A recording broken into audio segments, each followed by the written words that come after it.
Mesdames et messieurs, bonjour et bienvenue à la revue de presse de ce lundi 19 août 2024. Démarrons notre zoom panoramique des titres en manchette des journaux par Fraternité Matin.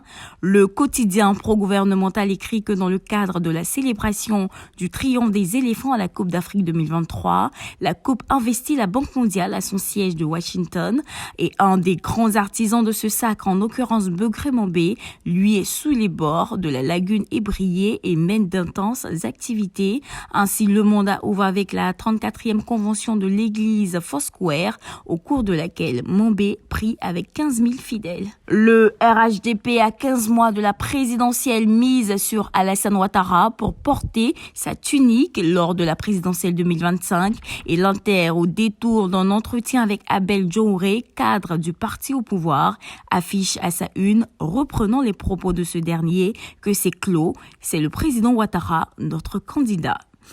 Tenez, Brahima Ouattara, qui a fait une sortie ce week-end, selon Le Patriote, conseille aux Ivoiriens, lors de la présidentielle, de choisir le chemin du dialogue et prévient que ce n'est pas pour une seule personne qu'on va mettre le feu au pays.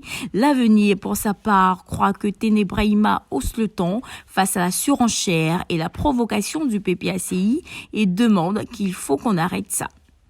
Le Rassemblement, pour sa part, estime que photocopie rappelle l'opposition à l'ordre, chose que semble ne pas entendre Koné Soumaïla, le président du GRPC, qui en manchette de Notre Voix conseille qu'il est mieux pour Ouattara de s'arrêter. La réplique lui est automatiquement donnée par l'Intelligent d'Abidjan, dont la grande une est occupée par Koné Largaton, porte-parole de l'Alliance des Alassanistes. Ce dernier estime que la gouvernance du président Ouattara doit être perpétuée.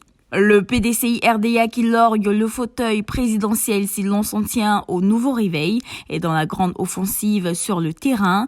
À cet effet, le parti sensibilise et mobilise.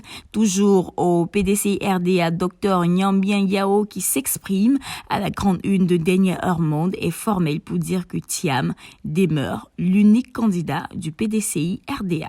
L'expression, qui s'intéresse à la coopération entre le Maroc et la Côte d'Ivoire, montre comment obtenir le visa pour les voyageurs ivoiriens. Avant de se quitter, parcourant la une de Soir Info, qui rapporte qu'à Angré, pour le contrôle d'un territoire convoité, des groupes rivaux s'affrontent. Résultat des courses, un jeune homme atrocement tué. Pour finir, à l'international, l'Inter nous rapporte que le Sénégal vient de réussir le lancement de son tout premier satellite. Mesdames et messieurs, voici ainsi égrené l'essentiel de l'actualité. Nous vous donnons rendez-vous demain, même heure, même canal. D'ici là, portez-vous bien.